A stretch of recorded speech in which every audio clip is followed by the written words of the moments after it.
I'm beyond thrilled to be sitting here with Claire Stapleton. Claire, thank you for making the time to chat with us. For folks who don't know Claire's story, you probably have heard of at least one big thing she's done, which was in 2018, about 20,000 Google employees and contractors walked out of, I think, 40 different offices kind of across the world to protest the massive $90 million severance payment that was given to Andy Rubin, who was an executive who had kind of credible allegations of sexual misconduct. And Claire was one of the key organizers of that walkout. And on the call today, we're going to talk about her experience, specifically using writing as a way to kind of organize and mobilize that movement. I think it's one of the largest employee organized walkouts literally in history. So we're going to talk a lot about Claire's experience and story doing that. But Claire, I wanted to kind of start with your early days at Google, which I don't think were as sinister. If I have read correctly, I think you actually started off on a very positive foot with Google, but I'm curious to kind of start with your first experience working there. Yeah, sure.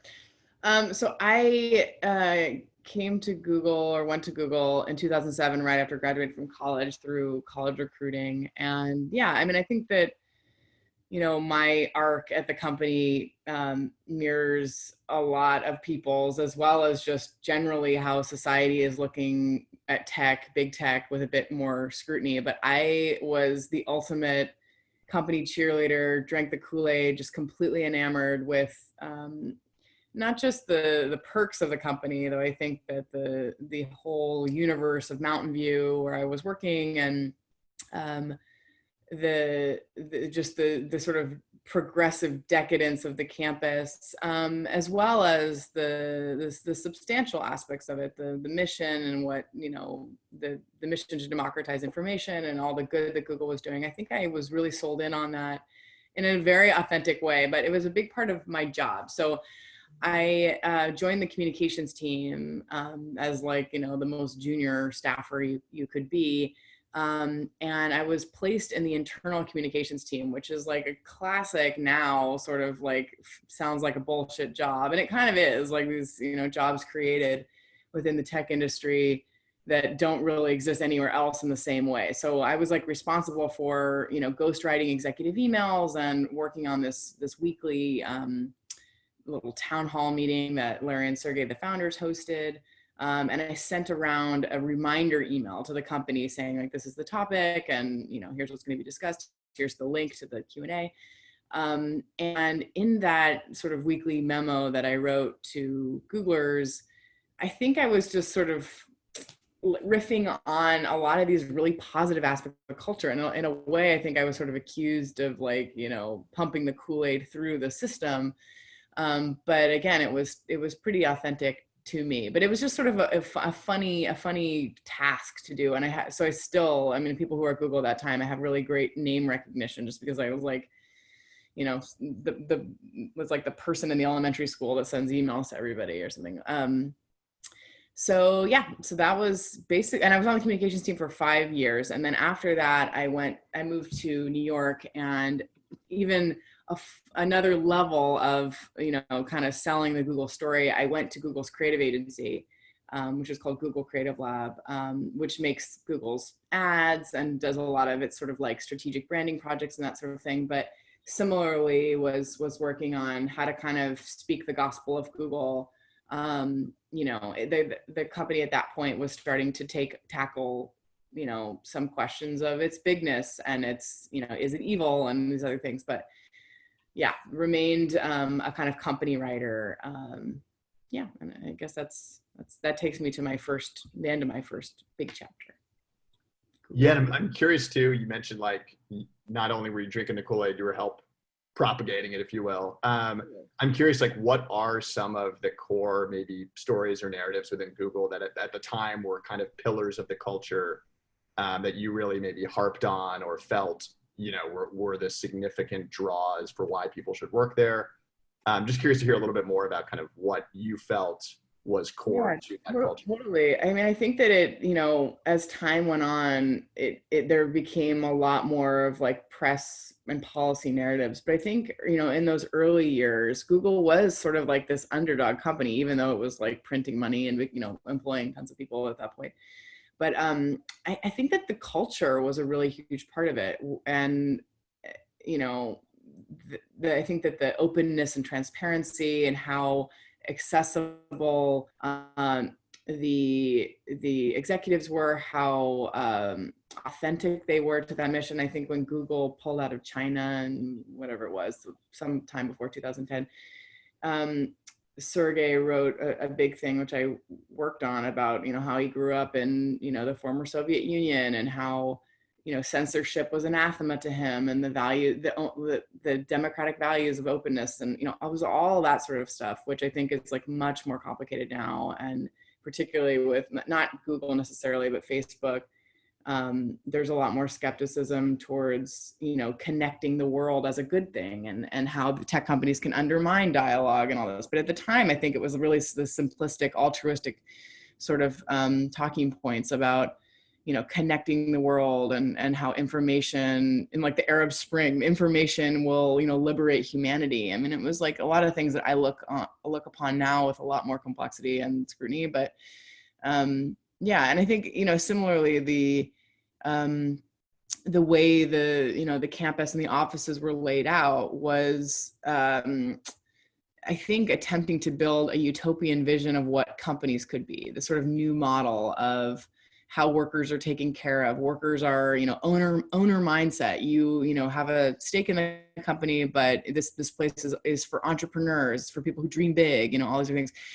And I think that how much they nourished that. Well, I don't think it was nefarious that they constructed the environment that way, or that the workplace ended up taking on that sort of narrative. But it literally bit them in the ass later, because these sort of sold a lot of people on this vision, and ultimately it has become, really a corporation like any other. And there's good things about that, and challenging things, but the main thing is that it wasn't honest to what people believed Google was. Yeah, and I'm curious, when you maybe started to go from, maybe like a true believer into maybe like starting to question certain elements of the culture. And I'm sure certain elements, like you said, were not nefarious, and were certainly kind of lived up to. But I'm curious, maybe what were some of the things that started to maybe, give you a second pause, give you pause and question what's going on at Google. Yeah, I had, like, after the walkout, I had coffee with a guy who was like a young, newer recruit to Google, who was like a, dyed-in-the-wool campus organizer, lefty type, and who'd gotten involved with organizing. And he asked me, what radicalized you? What was the moment that you were radicalized? And I was like, oh my God, it was like after the walkout. I was like, am I radical? Like, this is so strange. Like, I still think of myself as someone who's like, if anything, trying to help Google live up to its ideals. I think it was twofold. One for me was the experience of working at YouTube the past couple of years, and generally losing complete faith in the management of the company. Essentially, the management of YouTube are veterans of Google's ad business. So you have Susan Wojcicki and some of these other kind of engineering product leads that worked with her before. And so everything is basically around managing to the metrics of maximum watch time so they can sell ads, as well as, ads. I mean, like serving the kind of, big partners that pump ads and content through the site. So that's essentially what it is. But I think there was huge interest on behalf of the leadership, and this is projects that I worked on in my last year there, to express the company's values. So, and a lot of this is just sort of like a liberal soup of things. Like, we care about diversity, we care about women's issues. And I think that it was so cognitively dissonant for me, because I was on the marketing side, shoring up programs and moments around, International Women's Day or Black History Month and that sort of thing. which nothing wrong with that, but it was so hollow considering YouTube had all sorts of opportunity within its product to, take action on, and support these groups, whether that is, doing more around harassment or, misinformation or, whatever. And they sort of wouldn't, because they're not going to take down, far right. There's a thing that happened during Pride 2 years ago where one of the main sort of like alt-right leaning news channels was harassing a guy that was a gay commentator on the site. And they basically refused to sanction that channel. And, it's really, really difficult to make these content decisions that YouTube's trying to do. But what I found personally abhorrent was trying to push out a multi-million-dollar Pride campaign in the middle of all this, because if you're, not going to really take a stand for something that the gay community is really expressing dissatisfaction around, it just rings so hollow and depressing to try to like rainbow wash the site. It's just the whole thing just felt very misguided to me. And it really kind of made me question, what is the compass of this company? And again, because I was on the writing side of it, I was the person writing the tweets and the blog posts that were all about YouTube's commitment to the gay community. And it just was like, it was really, really tough for me to stomach. But I think the other thing that I looked back on and wondered if it had kind of fomented my, discontent or questioning the company was the experience that I had had in Creative Lab, which was, my experience there was, I think, a truly run of the mill, just not great work experience, not a great work environment, pretty toxic. I think that the leadership ran it in a way which didn't have a lot of HR. It was like more than 50% contractors, which I think created just a lot of, competition and anxiety. Again, nothing so crazy or out of the ordinary about this, probably pretty misogynistic environment as well. Not a lot of female creative directors and that sort of thing, but more that we were the people in charge of the, telling the story of Google and what a utopian vision it was and how progressive it was.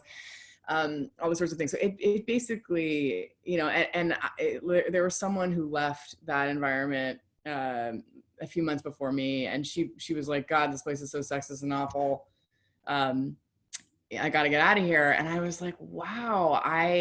When I left, I had felt like I completely internalized that it was my fault for not, fitting in enough, or whatever it is, being a culture fit in this particular kind of crazy environment. So I think that over time I looked back on that experience and thought, wow, I wish I'd said more. I wish I'd spoken up. I wish I'd stood up for people that were being treated poorly there and all this. And I think that I was just looking at Google in a way that was truly a fall from grace over the past few years.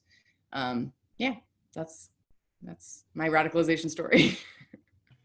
Totally. And it's a perfect lead in. When did you start maybe speaking up and starting to think that more kind of dire action needed to be taken? Well, I think it began, really earnestly and organically. So, I was in this, as I worked in this values project at YouTube with Susan and a lot of the senior leadership, I was trying to raise these questions, which are, if we're going to talk the talk and want credit for the talk with the big splashy Pride campaign or International Women's Day campaign, then we have to walk the walk, with how policies are enforced and that sort of thing. And that, I think that what you end up, that sort of advocacy or activism is often met with a lot of executives saying, you don't understand how complicated it is. And, these are trade-offs that we have to make and all this. I also started talking to a lot of fellow coworkers about it. And so there was sort of like, I was feeling a sort of grassroots discontent happening there. But I mean, I think that ultimately my first foray into activism and, movement building and anything was literally just the crazy tinderbox moment that happened around the walkout. That it was really just all in 1 week. So I think that I stepped into that role only then. Like I can barely claim any activism before that, though it was certainly, there was certainly something in the air. I feel very much that, you know, I am, you know, an individual who's talked a lot about this, but the forces around what has happened with Google and big tech and the walkout and other things is like purely like a historical phenomenon that like I'm just like a puppet in the, you know, like not puppet is not the right word, but you know, I am just a piece in this like much bigger story. But yeah. Yeah, I'm curious. Totally, there's these macro forces at play, and we all can play our part for good or bad. I'm curious how you kind of contributed to the actual lead up of the walkout itself. So what are some of the things that you did, whether it was writing these internal memos to get people to care? I know you published some essays publicly, like some open letters, and did some other kind of written work that helped communicate what was going on. But I'm curious kind of what you feel like your real contributions were, maybe hitting that tipping point and making this walkout become a reality. Sure. So the whole thing began in the mothers group. There's an anonymous email group at Google where it's like a hyperactive, you know, people discussing like all manner of miscellaneous randomness all day.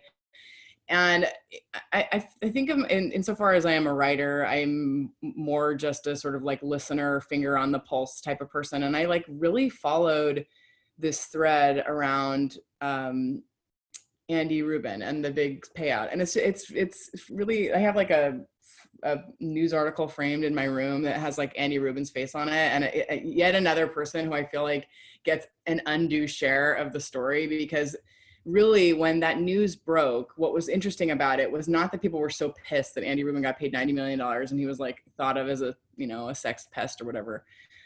I didn't even really care about that, honestly. What was more interesting to me was that a lot of women started talking about experiences they had. So similarly to what I was, you know, my own experience or what I'd observed being in Creative Lab, but like on another level, because you had all these women in engineering, which is just such a difficult field to be a woman on the level of like being the one woman in the room all the time and all this, and just like how much additional labor and additional work it takes just to be in that environment, and to fight for, you know, the same kind of opportunities, you know, and this breaks along gender lines, but a lot of stuff related to race in the company came up, which I was embarrassed to not have known more about. So I think for years they'd been talking about just the absolutely abysmal numbers for leveling, promotion, retention of Black women at the company.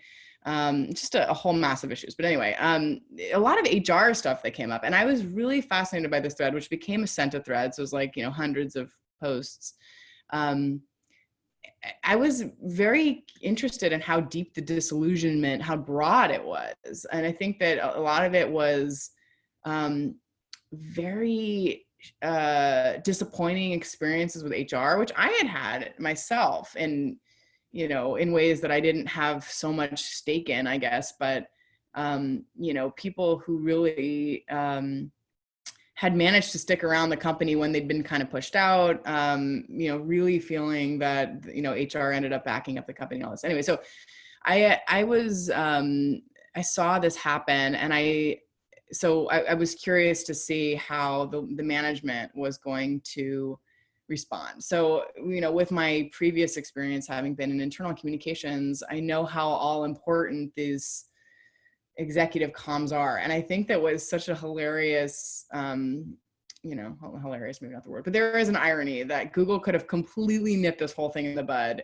if they'd had better internal comms on that day. So the day that this New York Times story broke, what they put out, you know, Sundar, no, actually, no, that's not true. Sundar wasn't, I don't know if he was, whatever. This is the last time Larry and Sergey ever went to TJF, which does not get enough airplay, but it's like completely like, if there could be a death knell of the company, it was this exact day.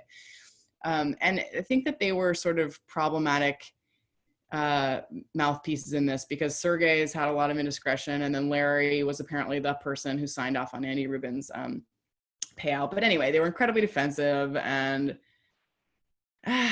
they didn't say much. It was a little mealy-mouthed. It was not, we hear you. We're gonna, address the primal scream in the air here. It was just sort of like, and then I think that they had the new chief executive, newish Sundar, try to say that none of this has happened since he's been CEO or something in terms of these mega payouts.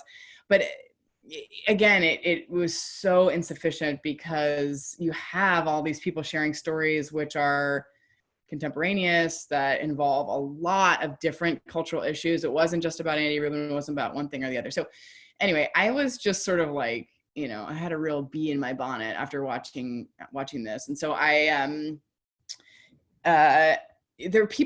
wasn't the first person or only person who was saying, oh, maybe we should, register our discontent, a little bit more directly. And there's a lot of, I've learned a little bit about labor organizing, but at the time knew nothing. I was sort of like, all right, let's walk out, whereas like people are like, these are, it takes a long time to build the bonds and the solidarity in order, and the union drive and all these things, which I knew nothing about. So that was probably helpful, that I didn't really know what I didn't know. And yeah, so basically I created a Google group that weekend and invited, the moms list to join. And I do think that there was a little bit of like, wait a minute, we're all, it's like kind of good girls revolt moment. Like, a lot of us were used to like being just earnest company cheerleaders. So it felt a little bit weird, but I think that the reason why my having written these internal memos and emails before was relevant is I think that it gave it like a stamp of legitimacy, because I was, my name recognition was high, but also that, I was like a true insider, which I think, in a moment where people, I think, wanted a little bit of reassurance that it was going to be okay to protest the company in this way, in a way that felt so foreign to so many of us, and to feel open sharing these stories. Yeah. And so then we,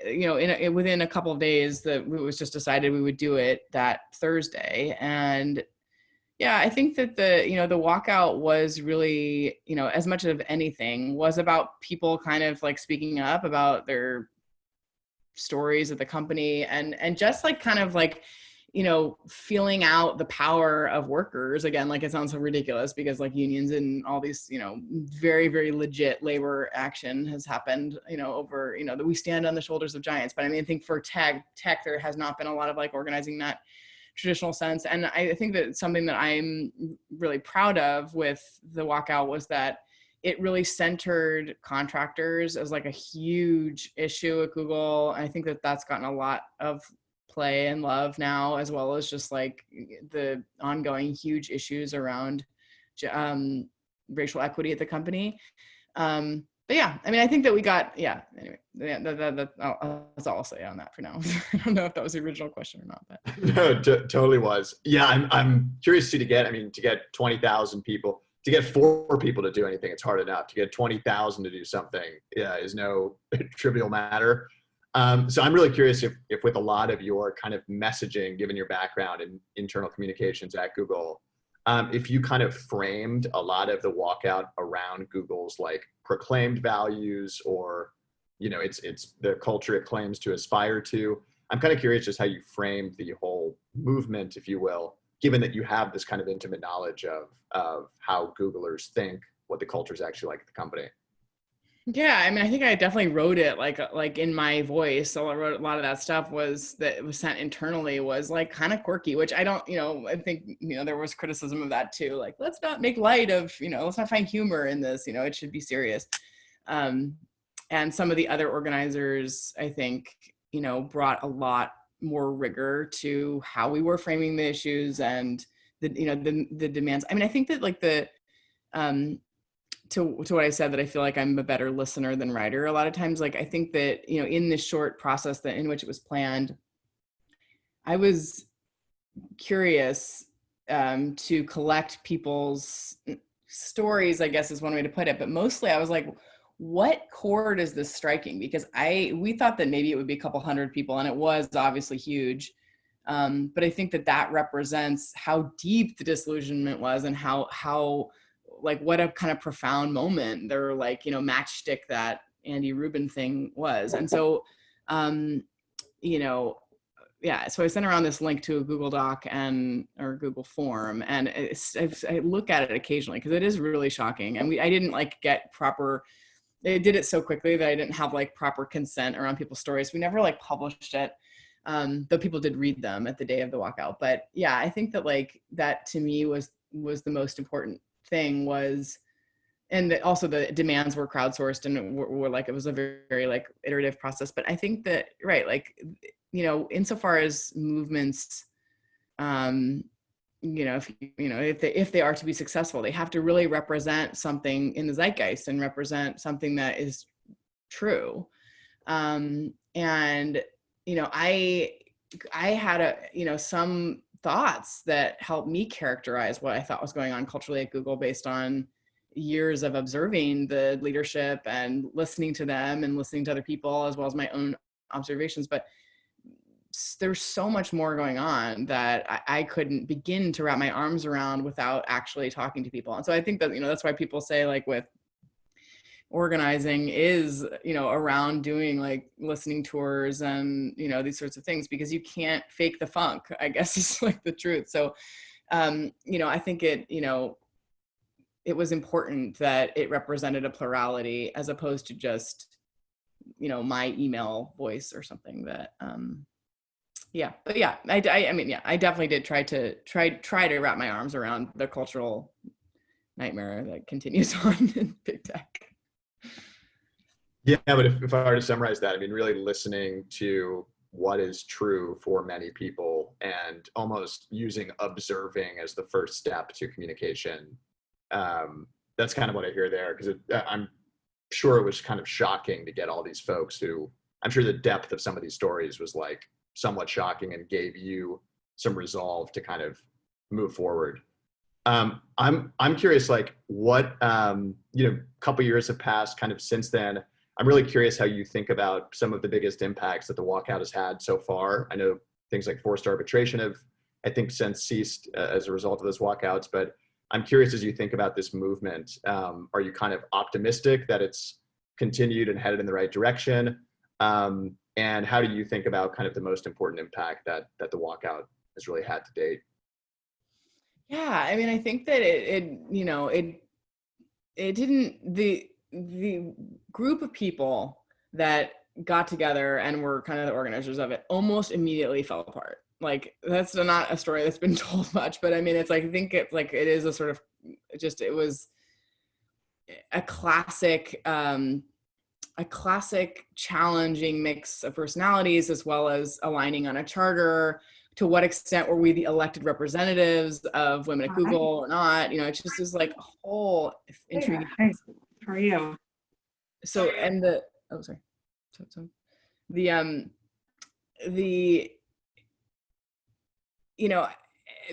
as well as tactically how we were going to continue to put pressure on management and all this. So one funny thing is that like the management did almost nothing. Like they did almost none of the demands, and it kind of curtailed the discussion. I think that some of the reporting has borne out that they ended up just like hiring union busters, and they drummed me and other people out of the company.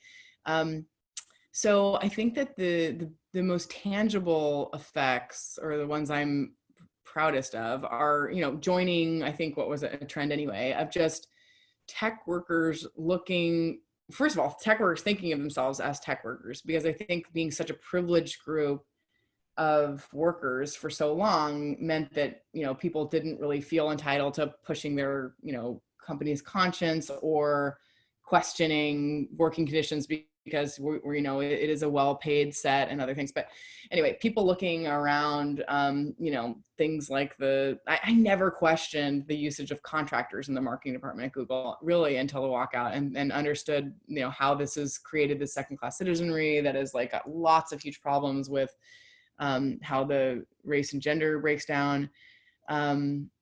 But I think, I think I've seen a lot since people speaking up around their experiences, which I think is like, a little bit of a domino effect. It's very empowering.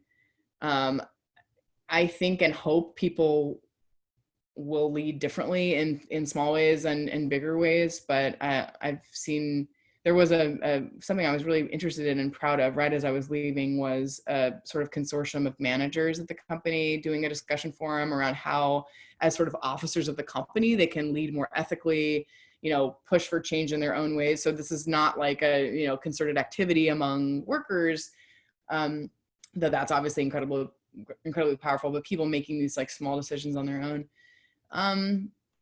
Yeah, I mean, I think I don't know exactly. I think that the, Googlers continue to push back on the company leadership in different ways. I think it's pushed the leadership into less transparency, into a less cozy relationship. But I think that the cozy relationship probably wasn't serving either. So I don't know. I think that in general, it seems to me that the tech worker movement has begun and it's here to stay. I don't know what shape it will take, but I presume there will be some lightweight unionizing, as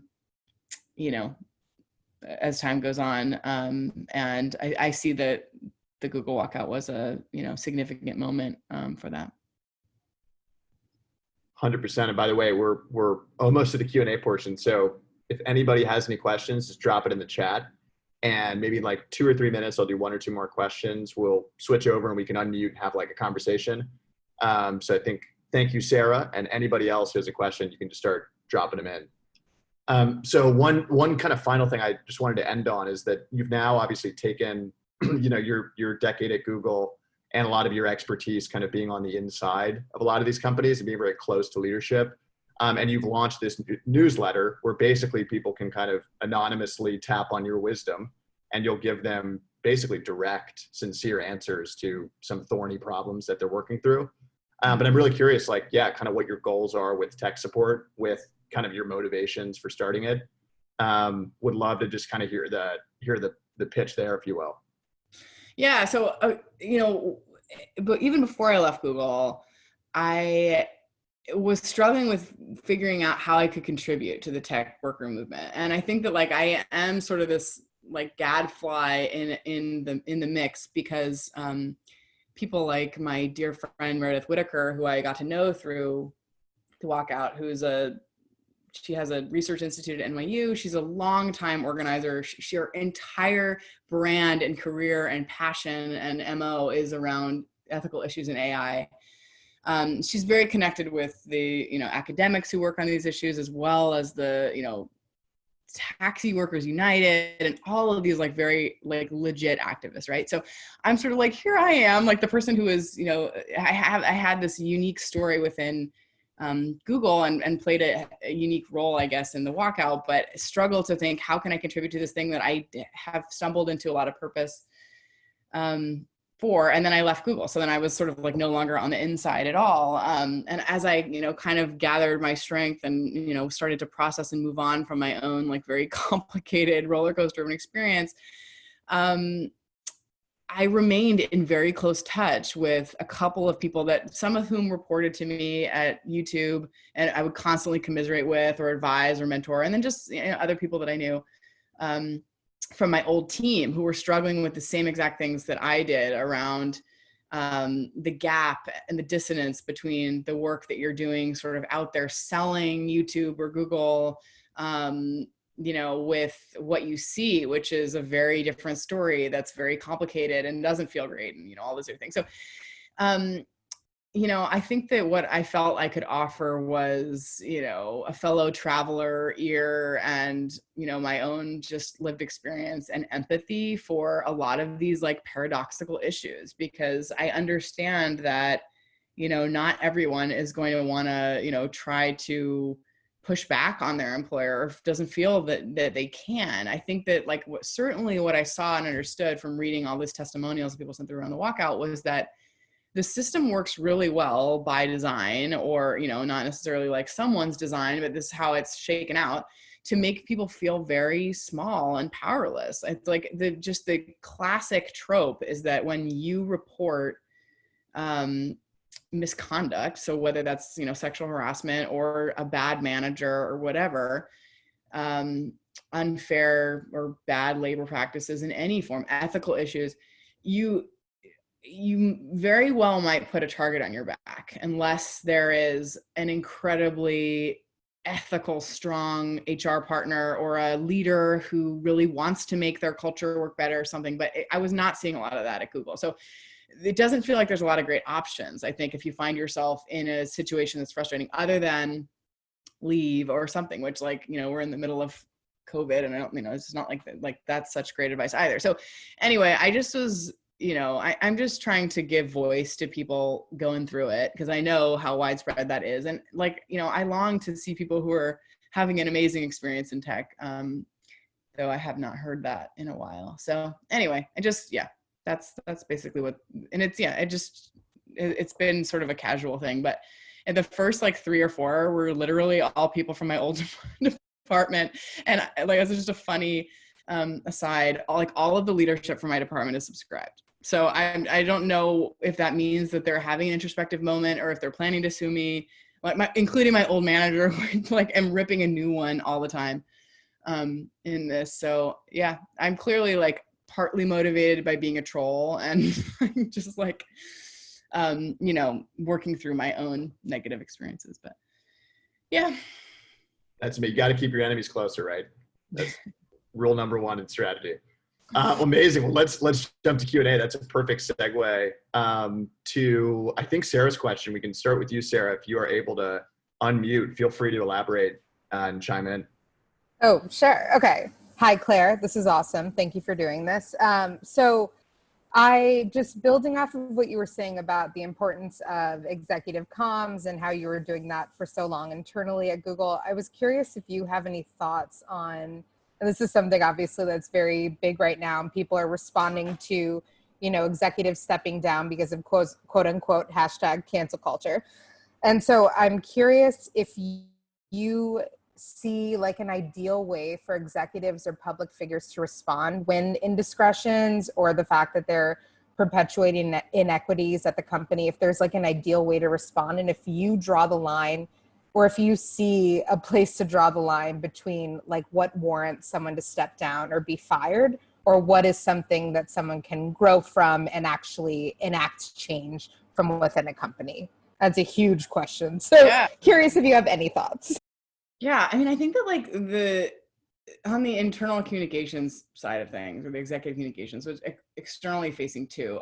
Like, again, like in the category of what radicalized me was working on a couple of mea culpa tweets that YouTube had to do over the years. And just like, what I saw was that the people running the show of comms were not empathetic communications people, but lawyers. Like, I think that Google is so complicated, and the policy issues, and there's this whole, I think that what's really, you know, shunted everything around is conservatives being in power, and we don't want to signal that too much that, you know, I don't know, like a lot of the stuff that I was talking about, the example of Pride and the LGBTQ community and how YouTube takes down content. We wouldn't be able to say gay or discrimination or all this because of like the lawyers would redline everything. So it was not like, I wasn't even, you know, suggesting that we demonstrate really meaningful action and accountability. I was just trying to talk on like a human level, and that sort of like was not even possible given the constraints. So crazy, but like I really wondered why it is so hard for leadership / corporations to, I don't know, it's like say sorry or to like actually engage with the issues at hand. But I think that the executives at a company like Google have gotten so unbelievable, like on another planet in terms of understanding like what people are feeling. So it was, I don't know what the comms people were doing in that moment, but it came out like the most robotic, lawyerly thing ever. And if you were listening as intently as I was to what women were actually saying, it was like not even in the same realm of conversation. Whether or not, you know, I think I read something about regarding the firing and stepping down thing. I was reading something recently about restorative justice, and, you know, can't we find a way for people like Andy Rubin to grow and, you know, turn the page and lead?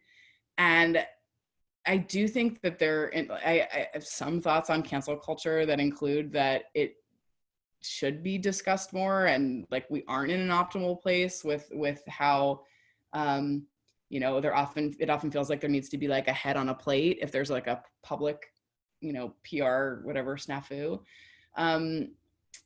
Yeah, I think that like what seems sad to me about the firings and the other whatever people getting pushed out, and I was really intensely following the Wing and what happened at Man Repeller and all of these other kind of like female driven companies, is that like it's the board or some other like power that's pushing these people out. It's not actually the cry of the employees. So maybe it is, maybe that's something that the employees want.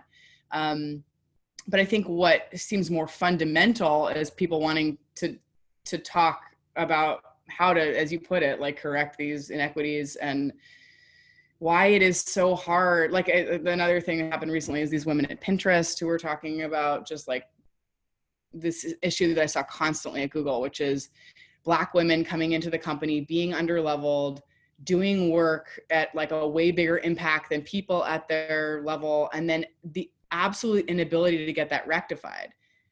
I don't understand why these things are so complicated. Like it to me seems like the system is holding back the executives or the power, I don't know, from like actually fixing these basic things. So when I look at these things from like a little bit of a remove, I'm like, why not just like fix the leveling, fix the pay inequity, you know, have leadership be able to like actually engage in a way that feels like it's taking accountability. I don't know. I guess like all my advice is like just like the most basic, like, you know, armchair observer. Yeah, I'm still a little sad about Al Franken though. Yeah. Yeah. Okay, let's see. Thank you. I appreciate that. That's like, yeah, just like my newsletter. I think that's like I didn't really say much, but I like that again, the people you're critical of are readers. That means you're writing something really good. Joel, I think you're next up if you're able to unmute. I'm here. Hello. Amazing. Claire, thanks a lot. I appreciate this. So my question is, how do you stay positive and productive in your writing? And I guess angle I'm coming from, I'm a workers' rights lawyer. And then I got into tech thinking I could like program into some systemic change or something. And, you know, you hear Susan Fowler's story or Ellen Powell's story. Just there's an endless list of these stories. How do you open up an editor and tell these stories and feel like you're being productive? Because it seems hopeless sometimes, I think. Oh yeah, totally. Yeah, I mean, I think one thing that is really, like, I don't know, maybe this is just an optimistic perspective, but my mindset shift around the end of my time at Google, and even now, is that we have this moment where people's stories are powerful. I think I feel like I recommend the Rebecca Solnit book. It's like, I forget what it's called. It's her most recent book of essays around the Me Too movement. But so when I spoke up about being retaliated against in my old team at Google, the response from management was so over the top insane that conversely, it showed me how powerful we were, like the small indivisible people, because if my speaking up around really run-of-the-mill toxic management and a bad team that wouldn't take accountability for it, if it was that threatening to the head of marketing at YouTube, I knew that we were sort of onto something. And I think that this is exactly why people are, you know, always saying with, you know, like Alan Dershowitz or whatever, it's a common criticism of the Me Too movement that there has to be due process and we can't just like, you know, accept every woman's story and all that. Like it's, you know, the consequences and the ramifications for speaking up are a form of power. And so I think that's been very motivating for me, in that I know that, you know, we typically, the tech workers had owned the narrative, I think. Like, I don't think like Google's response to the walkout was like something getting celebrated in the New York Times or whatever. Whereas I think there was like an op-ed in the Washington Post supporting me and Meredith from the editorial board of the Washington Post, that like people were like, this is so shocking. Like, this is like a corporatist paper that like never is like out front on workers' rights. And they were basically like, Google's gone too far. I mean, again, the forces are the macroeconomic forces are so huge here. I think like big tech is out of favor in certain ways. And so we're playing into narratives that like, we have nothing to do with in a lot of ways. But that said, I have felt that I'm reminded of my experience reading all of those women's stories from Google who, the powerlessness these individuals felt on paper, communicated in aggregate, created a lot of power. So, yeah, I mean, I do feel hopeless. I feel to some extent hopeless that Google's ever going to like move on the demands. I think that like, generally when I look at the world, I think that the power is going to do what it can to like hold on to the power.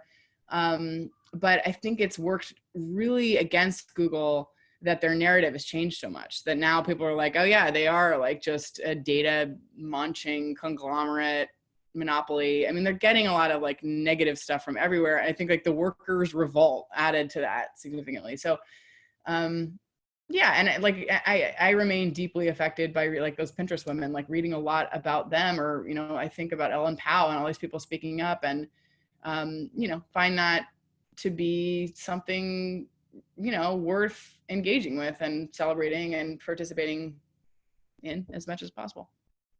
That's awesome. Thanks. Wonderful. Well, Lindsay, you are next up if you want to go ahead and unmute. Yeah, hi there. Hi, Claire. So this question is pretty personal to me. I mean, your whole talk has been personal. My heart rate has been racing the entire time. I worked at Google and I worked at Facebook, and I quit both because I had similar problems that you were reflecting. And even after the Google walkout, when we really tried to organize something similar at Facebook around Joel Kaplan, I was just so disheartened, and it felt like there was no real action that could be taken. And then, so I ended up leaving, and I felt like I could have done a lot more if I'd stayed, but I really just didn't feel like I had the emotional energy to do that. And I worry that that's really what the tech industry is doing to a lot of more empathetic people who are really deeply thoughtful about these issues and can't put their blinders on, take it very personally. So what are your thoughts on kind of what the tech industry could be doing better? Or do you really feel like it's not really something the leaders are capable of answering to, and that it's more in the hands of the younger generations to just figure out better coping mechanisms for work environments like this? Yeah, well, I mean, I think that it's a great question. The organization of people continues to be really powerful. Like, I think like it's like death by a thousand cuts at Facebook, or not, that's the wrong, death by a thousand cuts is not what it is. It's that like they are fomenting something and it's bubbling up and the press loves it. And I think it's like, there's a symbiotic thing going on there where, individual teams, and the more power you have, the better it is. Pushing back on whether it's things they're directly building or company policies, or, whatever. I think that these are like really powerful discussions to have because tech workers are such a privileged set, and regardless of how Mark Zuckerberg needs to curry favor with the current administration, he has to be accountable to his employees. But I mean, I think that like one of the most powerful things to me is good management. I think that like the people that like rise the ranks in companies, like my old manager is a great example, happen to be people that are the best at managing to the worst aspects of these companies. So managing the company politics, or managing up, dressing up the work as more than it is, and really letting everything else that motivates young people by the wayside. And that includes creating like meaningful goals and all this. So I think like management's a great skill. It's like parenting. It's like very complicated and psychological. And the more that I've talked to people who are having a bad time at work, when they kind of like vision board it out and are thinking about their future, like some of it is about like figuring out this, skills that they, that drive them the most, or the kinds of projects that give them the most flow and juice. But I think that people are always feeling nostalgic and wistful for that one great manager that like saw something in them and that advocated for them and like made the team function well and all that. So like that's why I was saying I was inspired by the managers of Google, I don't even know if it's still going, but like starting a discussion group, you know, in that way about like how to not only run more little ethical pods within these big companies, which inevitably are going to be providing like the social safety net that like America is not for many people, but like, you know, managing their teams more ethically, but also just managing them better. Because I think that that has the biggest impact on,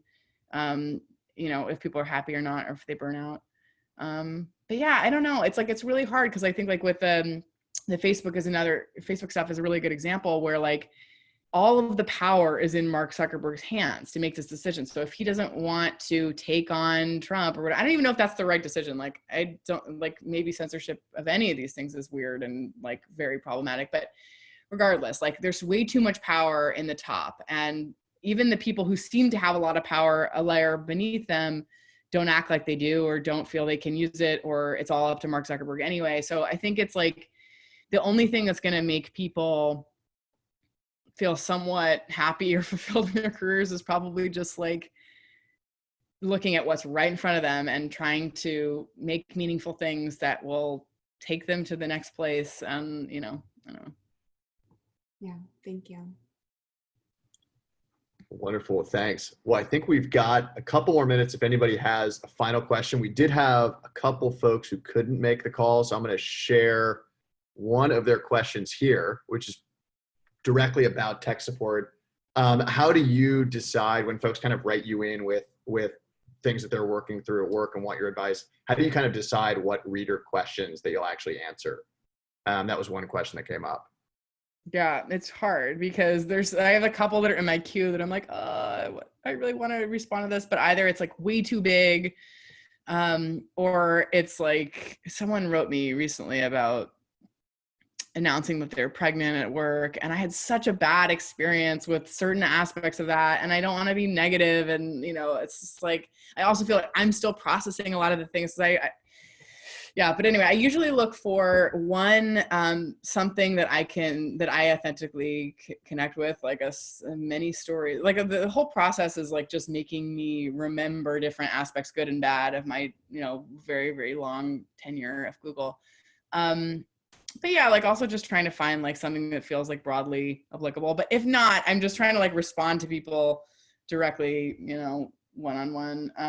But anyway, I haven't gotten like tons. Like as I said, like I've only done this, last week was my 9th, but then the first few were all people from my old team. I was like, please write me with something that I'm familiar with.